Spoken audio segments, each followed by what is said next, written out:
31 കുട്ടികൾ മാത്രം പഠിക്കുന്ന സ്കൂൾ അതും അടച്ചുപൂട്ടുന്നു. സംസ്ഥാന സ്കൂൾ കലോത്സവ വേദിയിൽ ഈ കുഞ്ഞുങ്ങൾ എത്തിയത് കലോത്സവം കാണാൻ മാത്രമല്ല, സ്വന്തം സ്കൂൾ തിരികെ തരണമെന്ന് വിദ്യാഭ്യാസ മന്ത്രിയോട് പറയാൻ കൂടിയാണ്.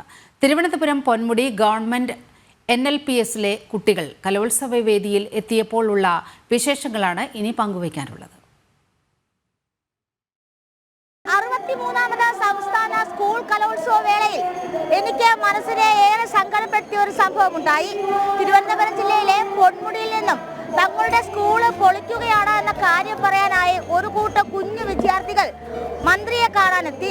മന്ത്രിയെ നേരിട്ട് കണ്ട് കാര്യങ്ങൾ ബോധ്യപ്പെടുത്തിയെങ്കിലും അവരുടെ ചിരിയും കളിയും മനസ്സിലിപ്പോഴും തങ്ങി നിൽക്കുകയാണ്. അവരുടെ ആവശ്യവും അവരുടെ സന്തോഷം നിറഞ്ഞ കാഴ്ചകളും കാണാം.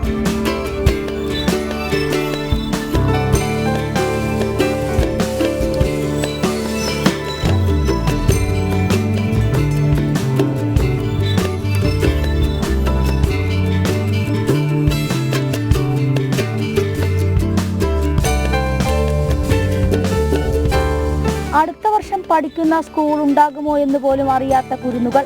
കലോത്സവത്തിലെ ചമയങ്ങളുടെ തിളക്കങ്ങൾക്കിടയിൽ മതിമറന്നുള്ള സന്തോഷം. തിരുവനന്തപുരം പൊന്മുടിയിലെ എസ്റ്റേറ്റ് തൊഴിലാളികളുടെ മക്കൾ പഠിക്കുന്ന ഗവൺമെന്റ് UP സ്കൂൾ വസ്തുതർക്കത്തിന്റെ പേരിൽ നഷ്ടപ്പെടാൻ പോവുകയാണ്. വിദ്യാഭ്യാസ മന്ത്രിയെ നേരിട്ട് കണ്ട് കാര്യമറിയിക്കാനും കലോത്സവം കാണാനും എത്തിയതാണ്. കലോത്സവം കാണിക്കാനാണ്, കുട്ടികളെ ഒന്ന് കലോത്സവം കാണിപ്പിക്കാൻ കൊണ്ടുവന്നതാണ്. നമ്മുടെ ഇപ്രാവശ്യം കലോത്സവം തിരുവനന്തപുരത്ത് ആയതുകൊണ്ട് നമുക്ക് കുട്ടികളെ കൊണ്ടുവന്ന് കാണിക്കണമെന്ന് തോന്നി, അങ്ങനെ വന്നതാണ്. സ്കൂളിലെ ഒരു വസ്തുവായിട്ട് ബന്ധപ്പെട്ട ഒരു ഇഷ്യൂ ഉണ്ട്, വനം വകുപ്പുമായിട്ട് ബന്ധപ്പെട്ട്. അപ്പോൾ അതിൻ്റെ ഒരു നിവേദനമാണ് സാറിനെ കൊടുത്തത്. വിദ്യാഭ്യാസ മന്ത്രിയെ കണ്ടതെന്തിനെന്നറിയില്ല. നിറയെ വർണ്ണങ്ങൾ കണ്ടു, നിറയെ ചിരികളും. ആവശ്യങ്ങളെല്ലാം പറഞ്ഞു. കളിയും ചിരിയും നിറഞ്ഞ ഓർമ്മകളാണ് അവർക്ക് സെൻട്രൽ സ്റ്റേഡിയത്തിൽ നിന്ന് ലഭിച്ചത്. അവരുടെ ആവശ്യം മുഖ്യമന്ത്രി ചിലപ്പോൾ അംഗീകരിക്കുമായിരിക്കും.